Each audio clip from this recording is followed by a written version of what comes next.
That seems fair to me. Fairness isn't the really issue. think If you're anything, Well, if you don't know what fair is, you can't make a judgment on what fair is.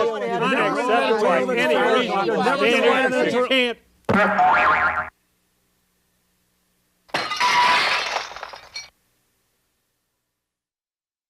Donnybrook is made possible through the generous support of the members of KETC. Don't worry, Charlie Brennan has not resigned. He's off this week, and you've got the lieutenant provocateur sitting in for him tonight, Alvin Reid. And joining me is media veteran Wendy Wiese, Bill McClellan from the St. Louis Post-Dispatch, Reid Hartmann from St. Louis Magazine, and in my chair, making it look much better, Brenda Talent from the Show Me Institute. Now, before we get started on this week, unlike any other in the history of Donnybrook, tomorrow is Rescan Day. If you're using an antenna to view Donnybrook, please be aware that 9 Network is signing off the airwaves around 11 o'clock tonight for technical improvements to its transmitter. All antenna users will need to rescan their channels tomorrow morning when we are back on air to continue receiving 9 PBS, 9 PBS Kids, 9 World, and 9 Create. Cable and satellite services should not be interrupted.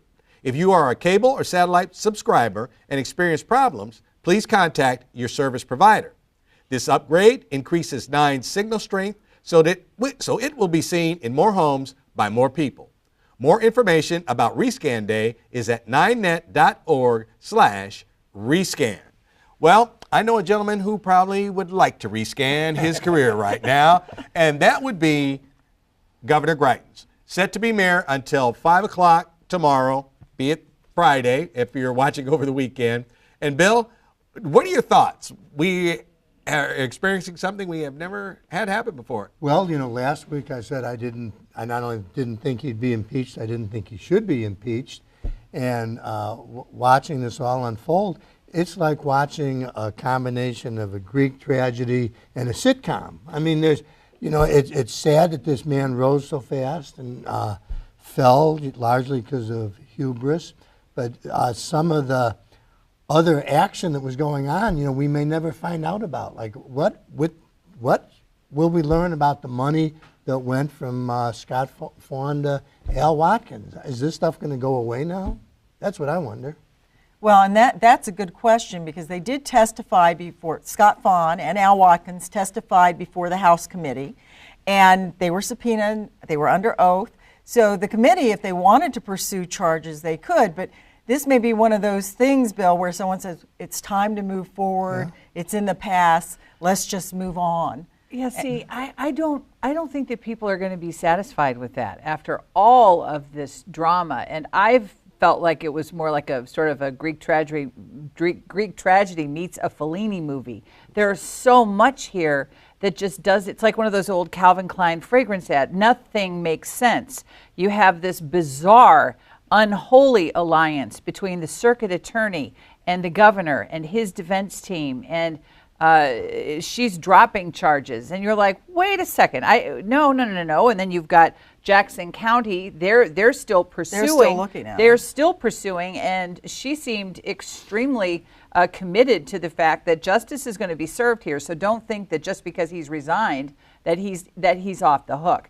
But I think I speak for a lot of people, and certainly the people around this table.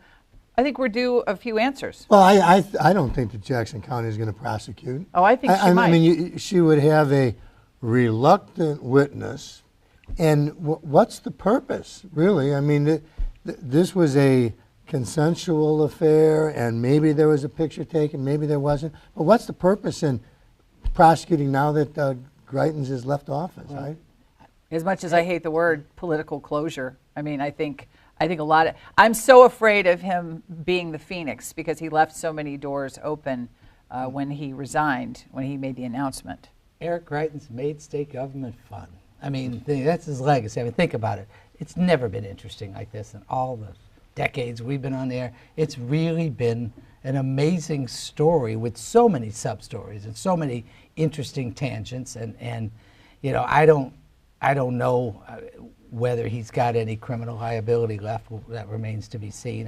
I've always thought that his impeachment liability was greater on the side of the campaign finance and taking the names from the mission continues, and potentially the little detail that came out toward the end that maybe he was looking for foreign money, which would be patently illegal and a federal crime. According to his representative, though, Ms. Hanaway says that is a... Well, it may not be true, but I'm not going to say it's true. I'm saying that there were so many stories.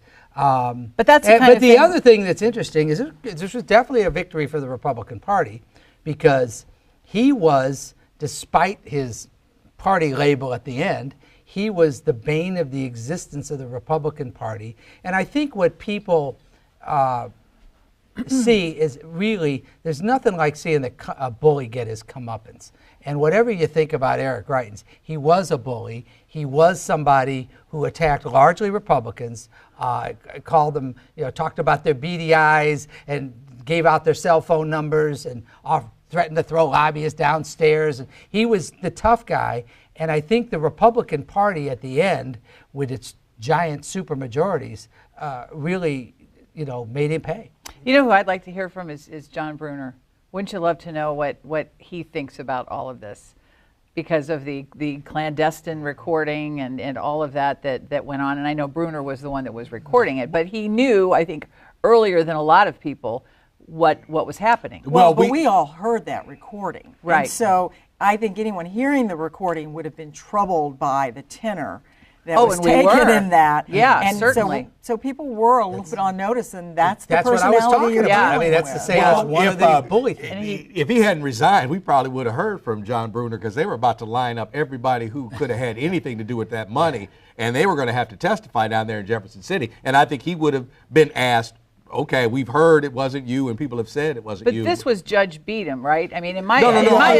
my estimation, though, all of this, if we're talking about timing, it was that decision to make a new Missouri come clean. I think the subpoena is what did it. I think the fact that Governor Greitens was going to have to testify in front of the committee. I mean, he can't do that. He could not go there under oath and answer questions about, that PAC. Was there coordination? Because they're getting the emails.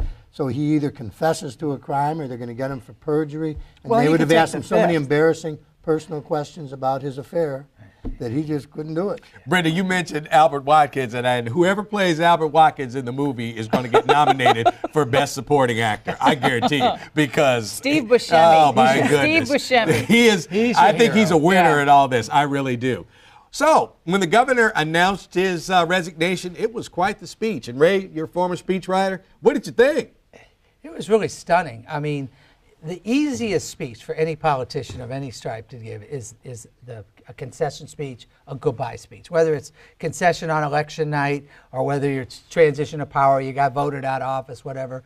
It's hard to imagine that anybody could do as poorly as Eric Greitens did in that regard. I've never seen anything like it. And he did, among the things, besides trying to make himself to be the victim, some kind of bizarre theory that this was designed, this went as designed by whomever.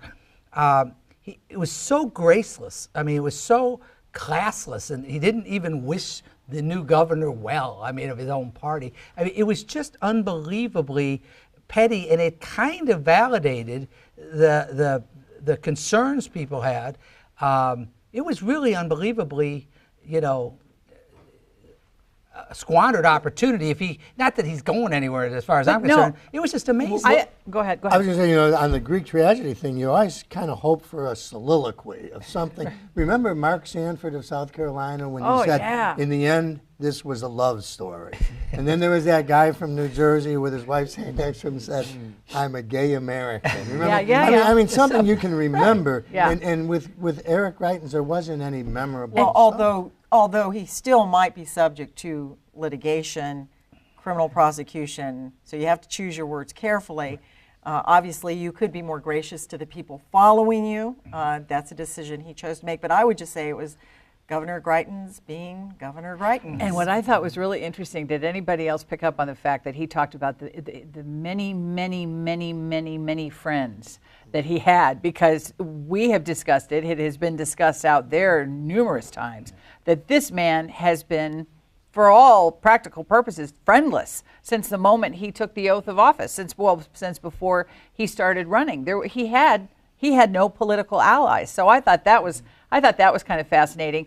The way that he has, parsed everything so carefully, I think he's just setting up that second act. I think he doesn't do anything without his next move in mind. Well, 16 months, what can we say? All this transpired in a 16-month period. He threw everybody under the bus except himself, including his attorneys. That was the part I got of it, because did you hear that? Millions of dollars in legal fees. I'm saying that they the guys that saved your bacon, and you throw it out there, on top of all my problems, I've got millions of dollars in legal fees. If he starts to GoFundMe, well, as much as we think we're finished with the Greitens conversation, we'll be talking about it again. Would he do that? Would he do a GoFundMe? I don't think so, but what's really easy to forget in all this is what an extraordinary resume the guy had. I mean, for real, you almost forget it now that he came in and he was Times one of the top 100 people in a year in Fortune or Forbes or whoever. I mean, he had,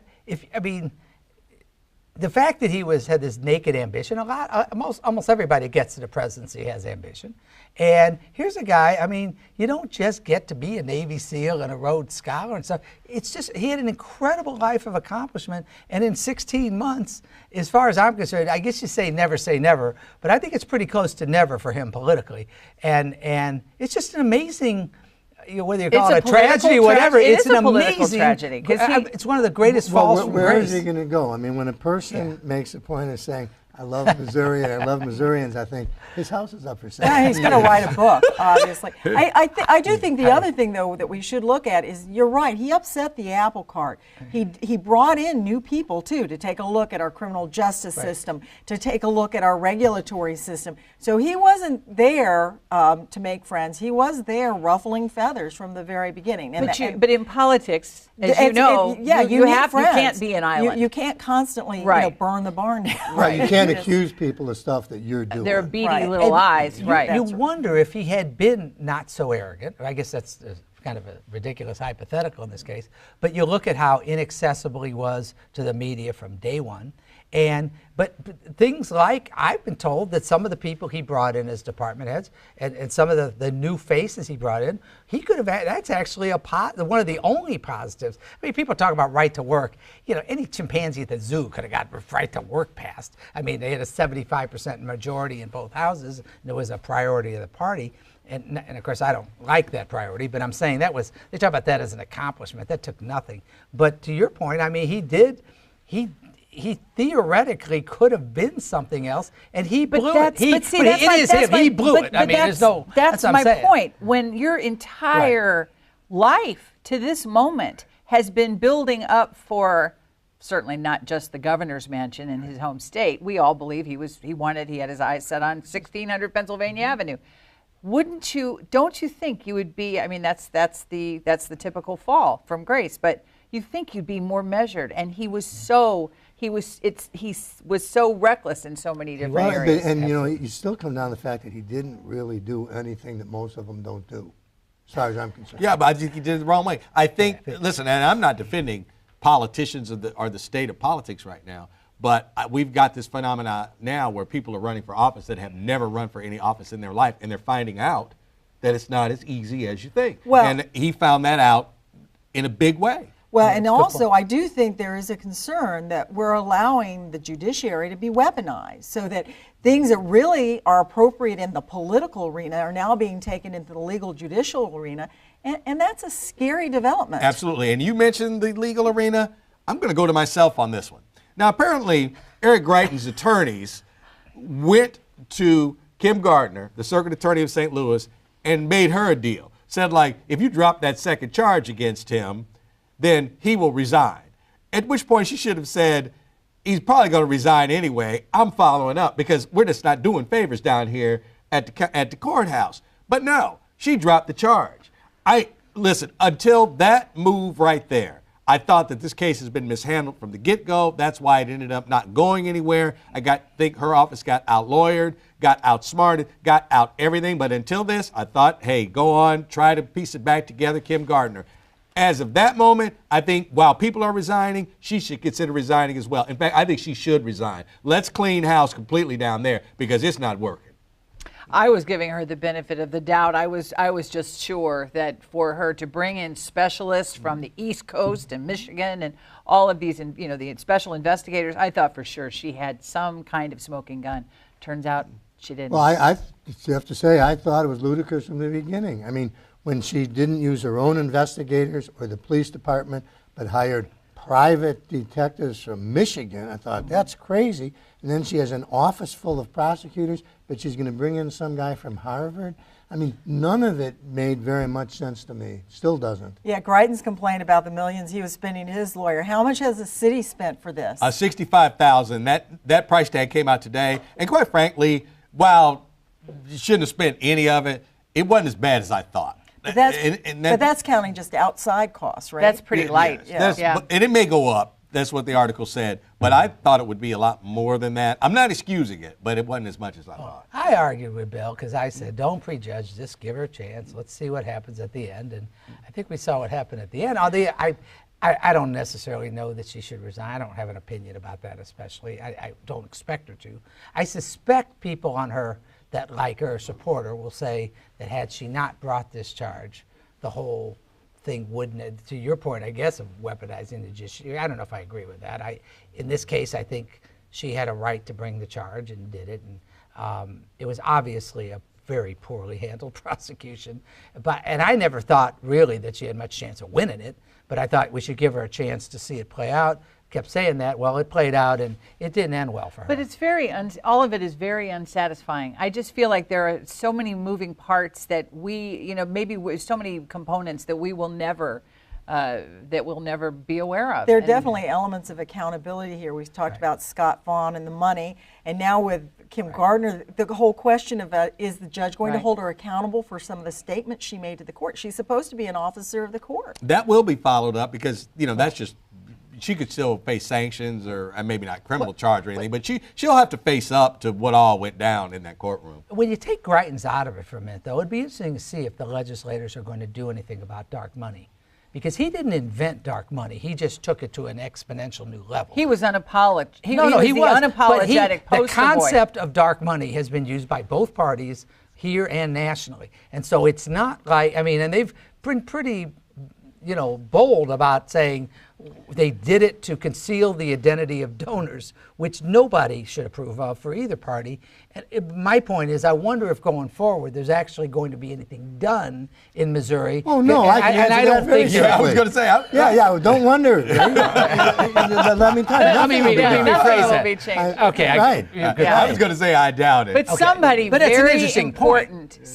very important is wiggling off the hook. I agree. Yes. Well, and that bothers me. And that people put bothers in me a early lot. bets on him, and it also kind of makes you say, hooray for the Koch brothers and George Soros and Rex Sinfield. Because they're out there. Who give money, but everybody knows they're giving money. Right. They're not doing this behind the scenes. And they take the slings and arrows for that. Absolutely. But the whole Fawn Watkins perjury question, that's going to be the next sort of. I guess he may have to.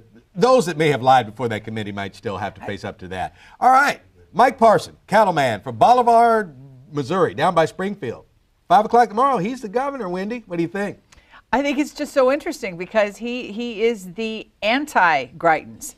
This is a guy, Greitens, if he fell out of the sky, like some, myth, this man literally has had the quintessential Missouri political career. He was a sheriff. Is he a cow? Is he a dairy or a pig? I thought he was like a pig farmer. No, a pork. Cattle, right? I thought somebody said pork, and that You're showing your city side right now in a big way. I'm sorry. Our rural viewers are enjoying this. They got I get some calls from some rural viewers tonight. But I know I have friends who are reporters in the area down there, and they say he's just he is as he appears to be. He's just meat and potatoes, just a good old boy, and former Army veteran. Correct. Well, and it's going to be interesting to see what kind of governor he's going to be. A lot of people have sort of portrayed him as sort of an accidental governor now. He didn't intend to do it. It's lost on people that he was a candidate for governor before Greitens was in 2015. after Schweik passed away, he was one of the first candidates on the ballot. I mean, not on the ballot, but to declare for governor. And and I'm not sure what his reasons were, but after Greitens, and I want to say Bruner got in, that's when he decided to run for lieutenant governor instead. And he is somebody that's been in the process a long time. He's been in the House and Senate. He's been in the House and Senate, and he's very conservative. I mean, way more conservative than Eric Greitens, certainly on Well, guns. he wasn't a Democrat. No, right. But I'm remember saying, his issue as lieutenant governor, that the lieutenant governor should have a driver. that was, Now we don't even have a lieutenant governor, and he's got a driver. Everything. And a security. And security. And he was. Oh, and Bill taught me this. He's got lifetime pension. He gets the governor's pension as soon as you become governor. Yeah, remember? yes. Right. When Mel Carnahan died, and we had a governor for a very brief time. He has a lifetime pension. And I just want the record to show that I was the only one who was in favor of our new governors having a driver to drive. Well, him Ray around. said. Did you also? I said that he should have a driver, and I don't get many predictions Security. right. I said he should have a driver the old-fashioned way, which is to come into the gogovernor's office. And sure enough, he did. And I think I would like to retract that, because I'm thinking with his positions, that the degree he's an NRA, kind of anti-GLBT, some of his stuff that's coming out, obviously wish him well personally and all that, but I think this is going to be an interesting time in Missouri for those, in terms of the issues. I think it's going to be much to watch in the next rest of this year. Well, I'm sure that there's a young man named Eric from Glendale, Missouri, who probably is thinking about running for governor a couple years from now. Hi, Eric. So, meanwhile in St. Louis, Lyda Crewson thanked the governor for his wonderful time as in office, and immediately must have caught a lot of flack, because then on Facebook, she comes back and pretty much tried to drag him through the coals, but the toothpaste was out the tube, the horse was out the barn, whatever other cliche I could come up with. Brenda, what'd you think about that? Well, it's sort of like, what was she thinking? And then you say, she wasn't. But having said that, look, I'm appalled at the Twitter trolls, the Facebook trolls. Who in their right mind would have thought she actually likes the governor and really appreciate it? I mean, we know what she thinks of him and how she feels about him, right? So, but to me, the other interesting thing was how she immediately comes back, instead of saying, look, shut up, I was just trying to be civil, it may be inappropriate, and leave it at that. She has to now basically do what I would call virtue signaling to show, I align with all of you. Let me tell you all the bad things I think about this guy. Yeah. And she just goes, bam, bam, bam, bam, bam. It's just like, okay, what were you thinking on the first one? What were you thinking on the second? And all, like, my first thought was Tashara Jones. I was like, okay, she's already called the moving company. She's got her tape measure. She's going to go in. She's going to measure drapes and rugs and that kind of thing. This was of all of the moments. And Lyda Crewson is she's a public servant, and I respect her.